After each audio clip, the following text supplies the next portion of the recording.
this is the other big conundrum of our era, which has always been the case, is the fact that freedom comes with a lot of responsibility, a lot of critical thinking, a lot of difficult choices. And the simple truth is that most people don't want freedom. They want comfort and security, and they will happily swap freedom for comfort and security when given the opportunity. And they will continue to do that until they lose both freedom and comfort and security, because they gave away all of their power. History is simply a series of cycles of that happening again and again and again, and each generation forgets that trade-off.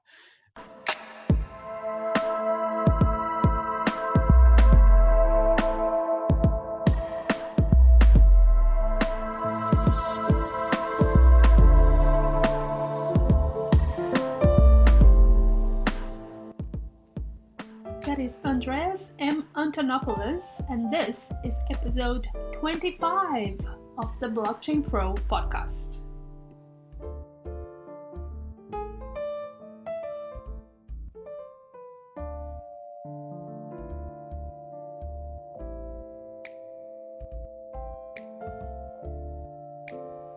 Hello and welcome to episode 25 of the Blockchain Pro podcast.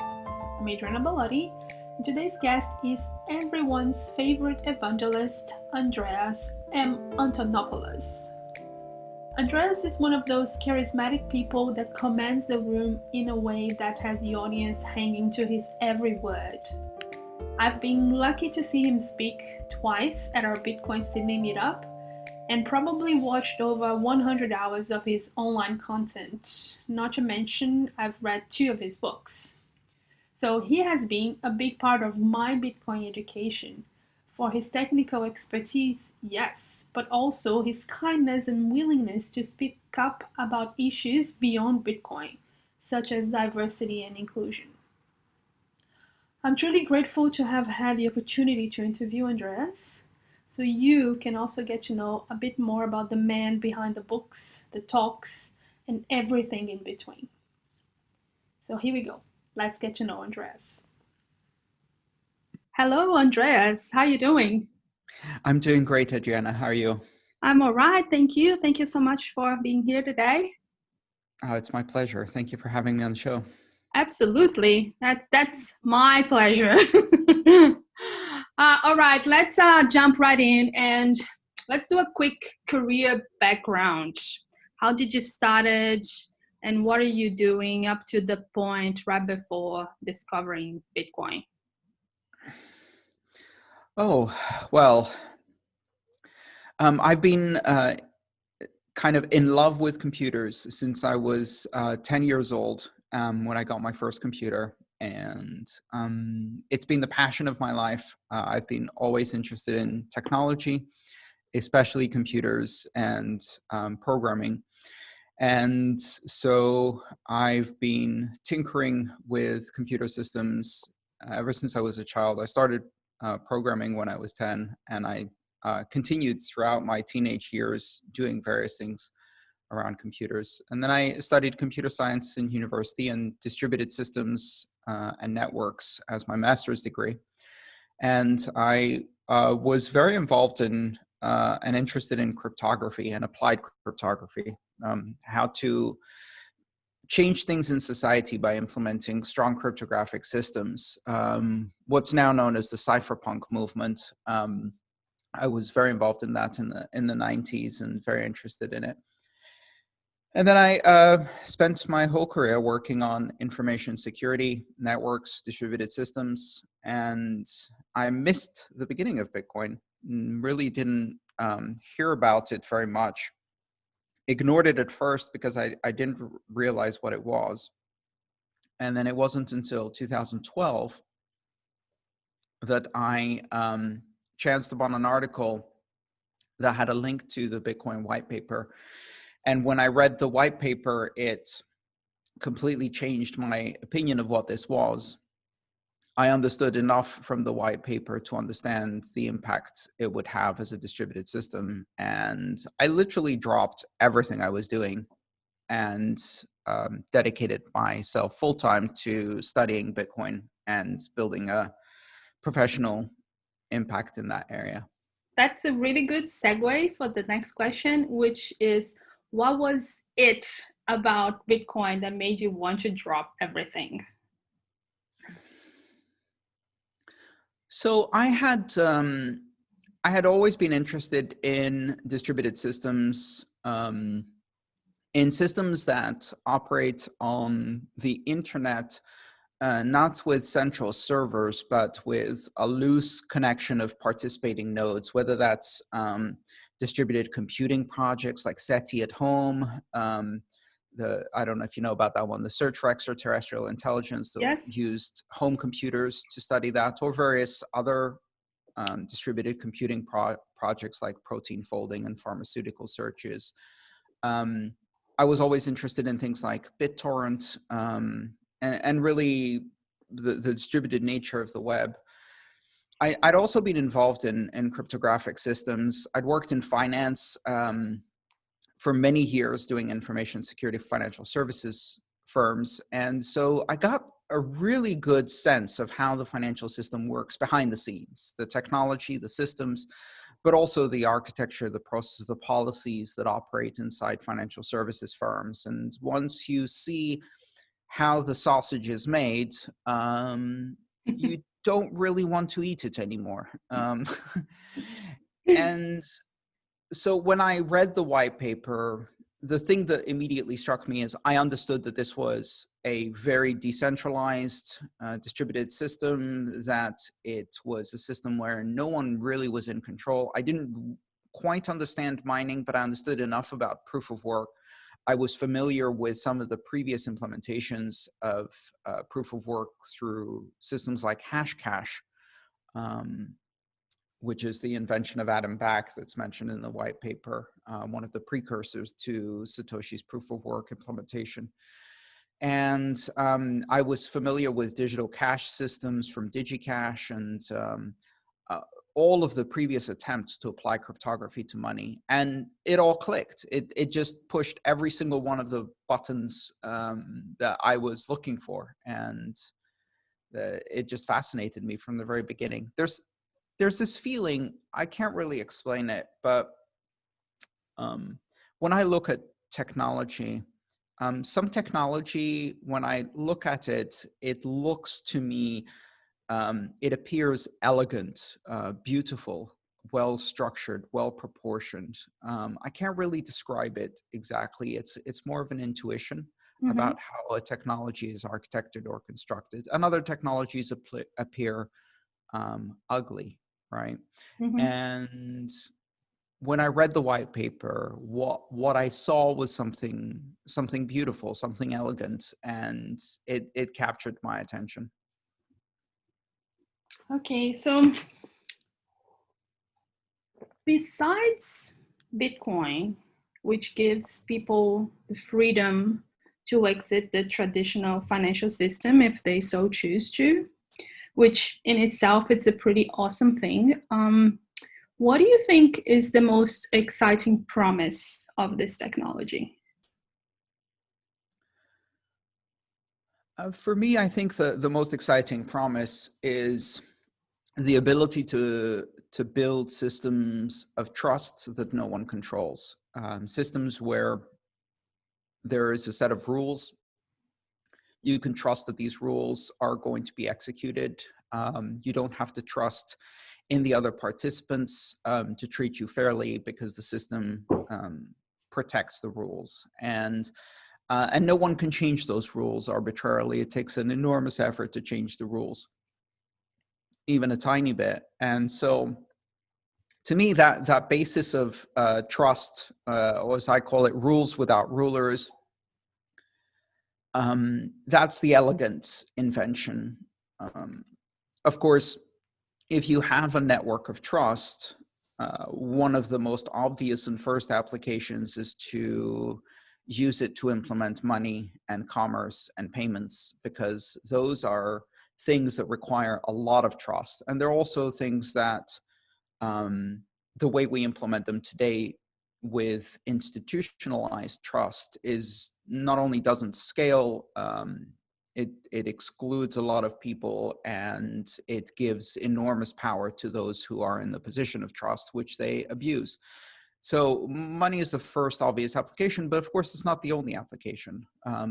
Society runs on trust, and any application of trust in society can find a new architecture in these networks of trust. And I think that's a very exciting and interesting thing, because it allows us a new avenue to explore how we build systems of trust within a society. And it allows us to explore alternatives to the existing systems of trust, especially where we see those not working very well. That's very interesting. Have you read a book or heard of a book called Life After Google? I don't think I have, no. I've heard of it, but I haven't read that particular book. I totally recommend the book. It was written by George Gilder, who wrote Life After Television, kind of Mm-hmm. predicting how computers were going to be in our pockets in this century, yada, yada. So in this book, he called blockchain as the new architecture of the internet, where blockchain is the new security architecture that allows people to keep their information, albeit distributing across the network, just like human intelligence is distributed across the world. And I think that's really, really an interesting point of view, especially when you think of how the internet is today and how it's centralized behind these, walled gardens of Google and Amazon. Um, and in the book, the premise is we're going to move past that with the decentralization. Do Yes. you think we need this evolution? And if so, when should it come? Is now the time? Well, the time, actually, I think the best time was 1995, and one of the problems we have is that the internet was built without the necessary security and privacy in the beginning, and I think we underestimated how quickly that gap would be exploited by governments and companies in order to erode the privacy of everyone. I think in many cases, in many countries, it's already too late, and there is no path that will allow a free and open, decentralized and secure internet to exist without some form of political revolution. A good example of that would be China, of course. But there's, already the world lives under dictatorship. More than 50% of the human population live under some kind of totalitarian regime. And so the internet has become a very powerful tool for individuals to fight back, but it's also become a very powerful tool for dictators to control people. You don't even have to be a dictator. In Australia, we have privacy laws. They are so draconian, and don't even get me started on that. Well, yeah, I mean, so the thing is that today you can be a dictator of the mind in a way that doesn't require any of the symbolism, pageantry, and ritual of traditional fascism.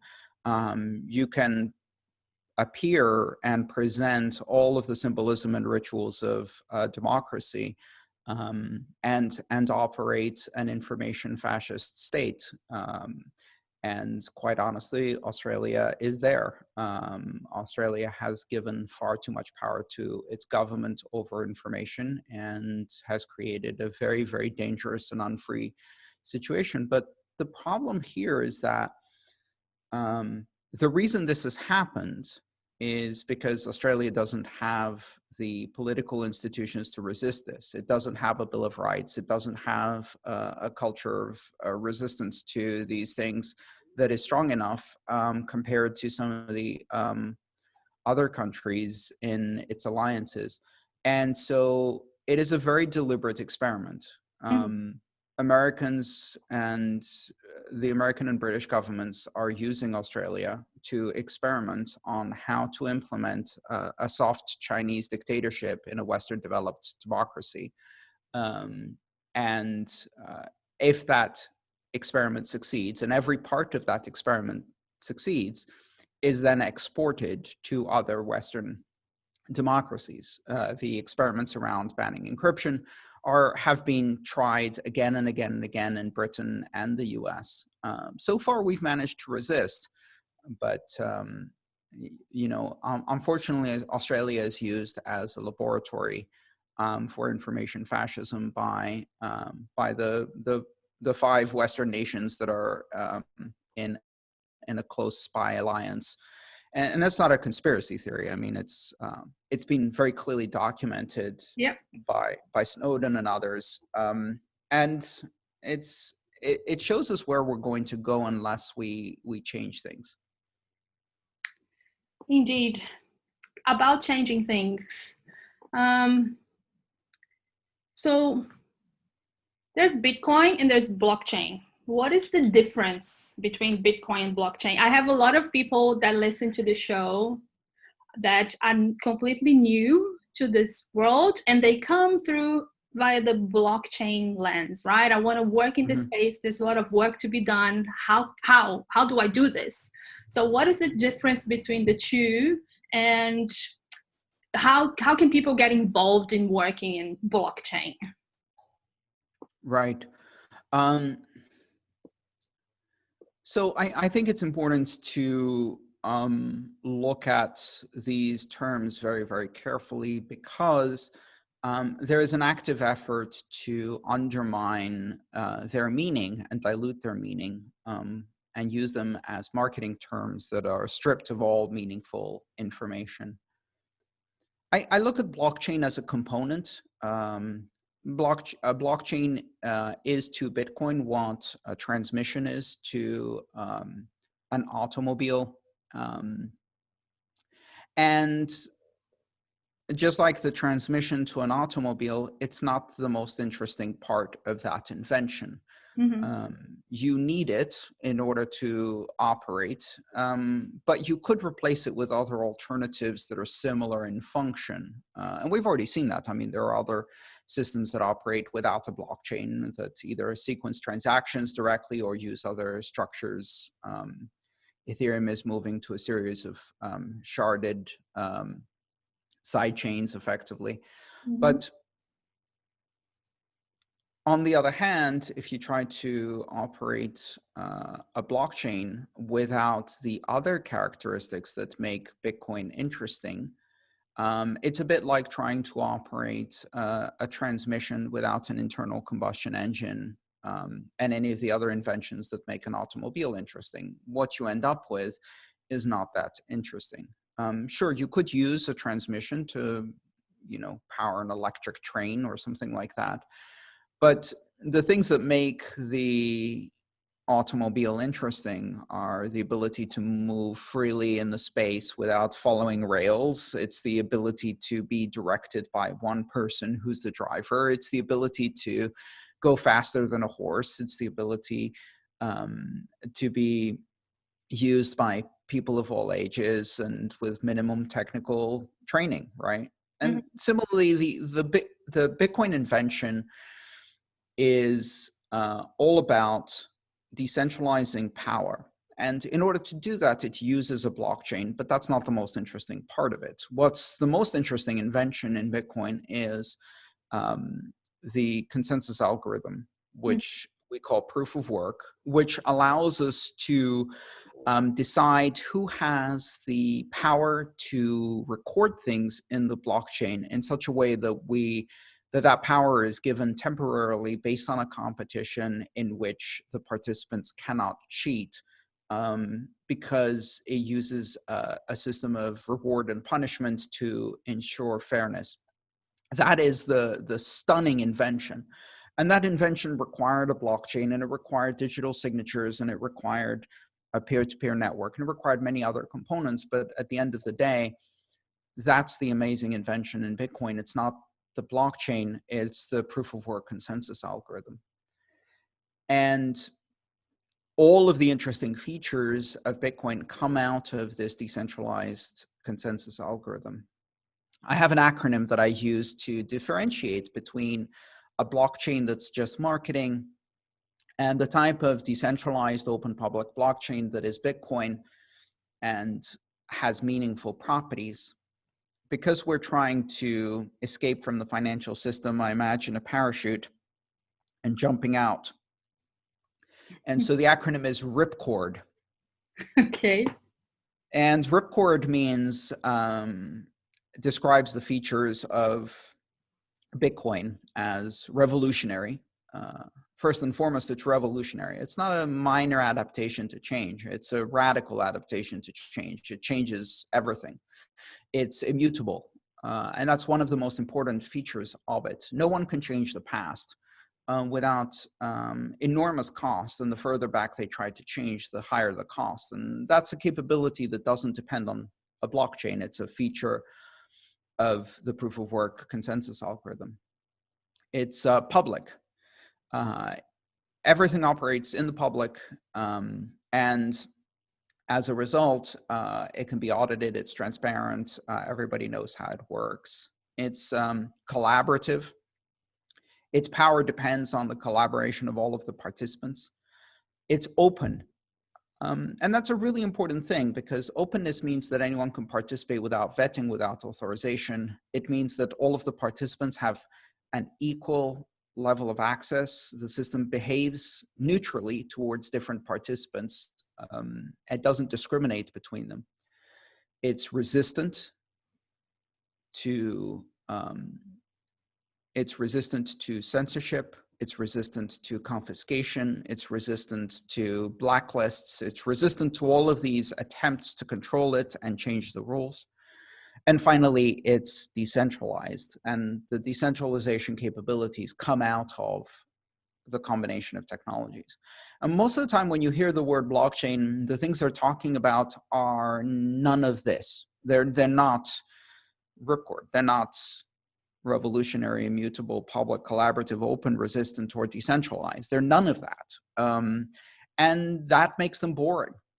They might be useful to some companies. They might be slightly better than the alternative, which is a SQL database that's controlled by one entity. And they're fancy databases that are a bit more distributed than before, but they're not what Bitcoin is.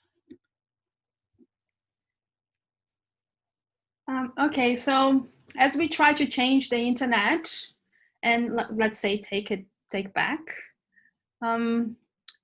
how do we use blockchain to do that? Well, if we use open public blockchains that have all of these features that I just talked about, what that allows us to do is create systems that have rules that are predictable, where no one can basically take over these systems and apply their own will and disenfranchise the participants. You know, the problem with all of the centralized systems on the internet, these walled gardens that you talked about before, is that when you operate in these systems, the rules are set by the owners of these systems, and they can be changed anytime they want, at whim. And you have to adapt to these new rules, and if you don't like it, you get kicked off. So these systems that are multinational in nature, that control the information flows between millions or billions of people, are managed in a process where there is no democratic control, there is no oversight, there is no power for the participants in the system, and the power is completely centralized in the hands of a very, very, very few. And that is incredibly dangerous, especially when we use these systems to run our lives and our societies. the way we would use a blockchain to change this is to have systems where the rules are set in the software. The participants have power.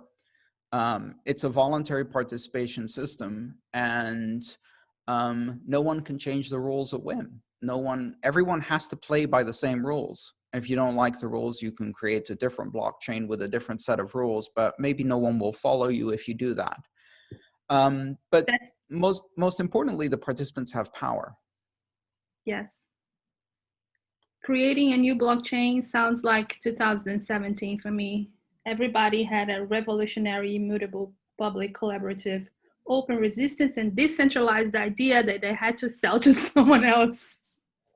Yes, of course, and that's. But the interesting thing is that as messy and ridiculous as that is, Yep. um, what it is an expression of pluralism. It's an expression of a free and open market. The fact that anyone can create a new blockchain and invite anyone else to participate means, of course, that a lot of very poor ideas get executed. But it also means that no one can prevent or control who starts a new system.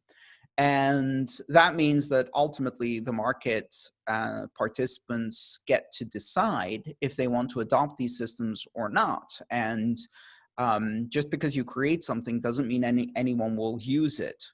That messy open system, uh, as messy as it is, and as much as it requires personal responsibility, critical thinking, analysis, and careful consideration by the participants, so they don't get fooled into using something that's not really a good choice. Um, it gives people a lot of freedom. This is the other big conundrum of our era, which has always been the case, um, is the fact that freedom comes with a lot of responsibility, a lot of critical thinking, a lot of difficult choices. And the simple truth is that most people don't want freedom. They want comfort and security, and they will happily swap freedom for comfort and security when given the opportunity. And they will continue to do that until they lose both freedom and comfort and security, because they gave away all of their power. Um, History is simply a series of cycles of that happening again and again and again, and each generation forgets that trade-off.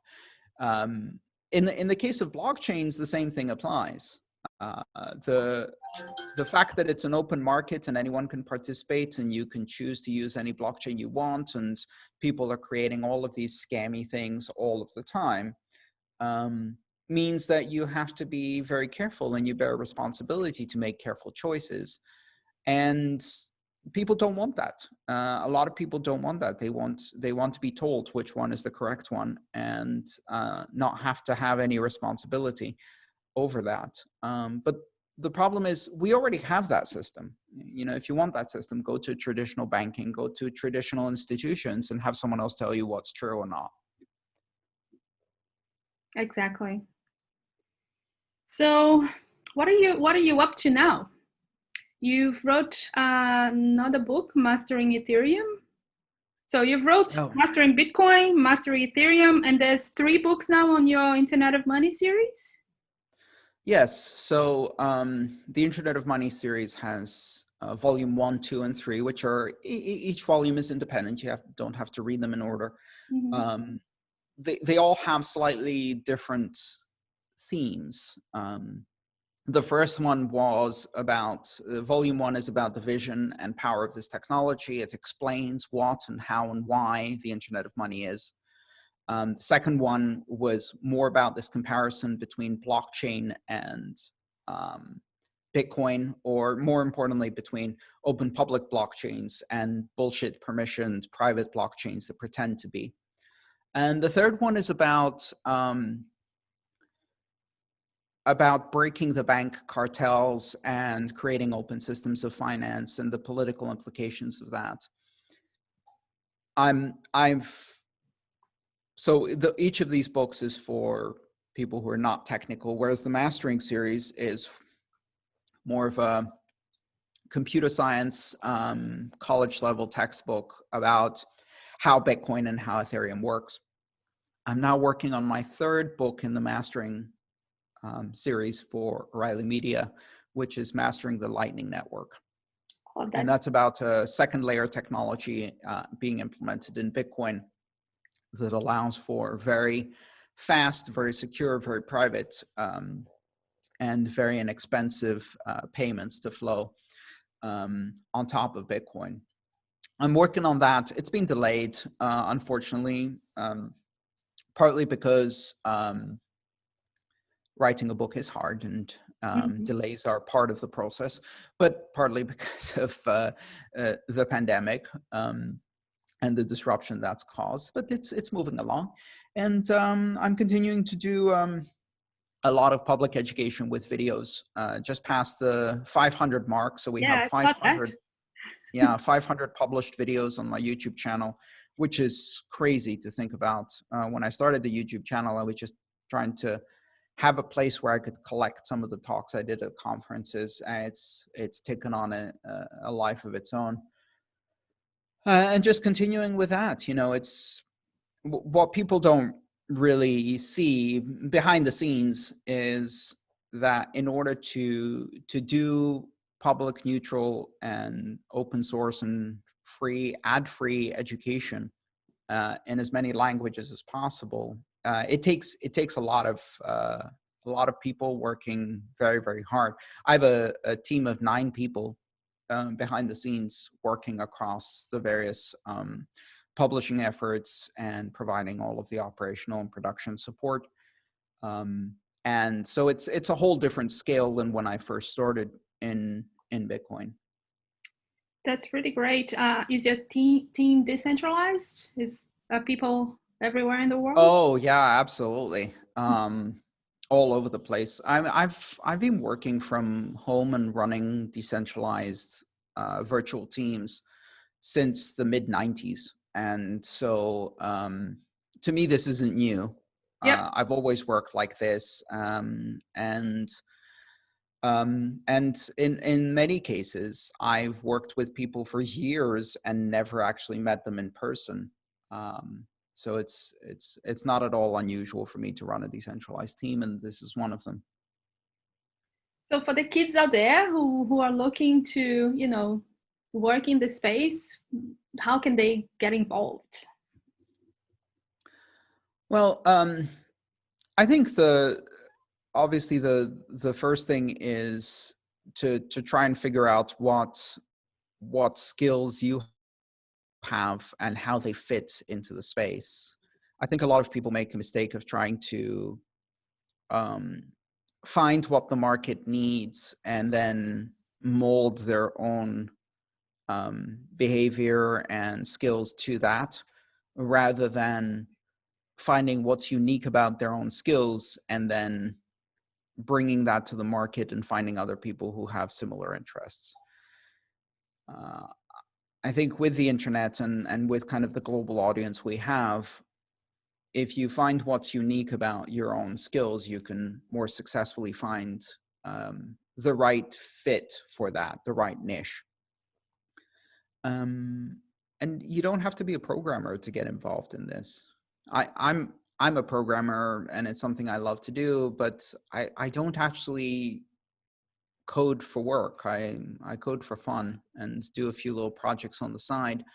But there's a lot of need for every profession that you can imagine in this space, whether it's communication, education, management, operations, customer service, design, user interface, user experience, art, music, every possible skill you can imagine is needed, because this is a broad-based community with a very broad-based system, and many different solutions being tried out. So every kind of skill is needed.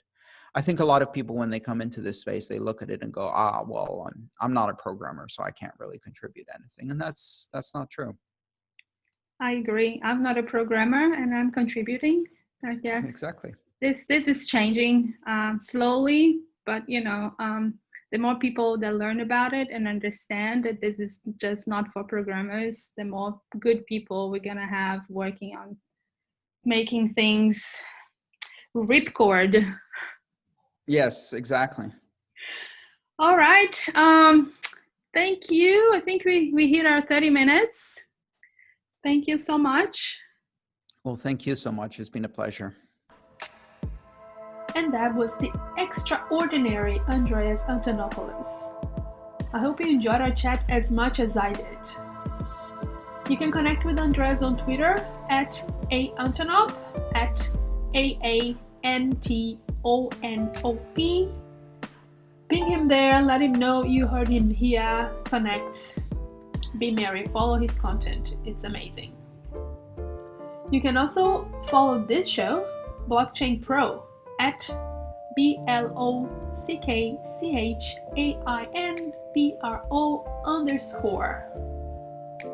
Send us comments, suggestions, or just say hi.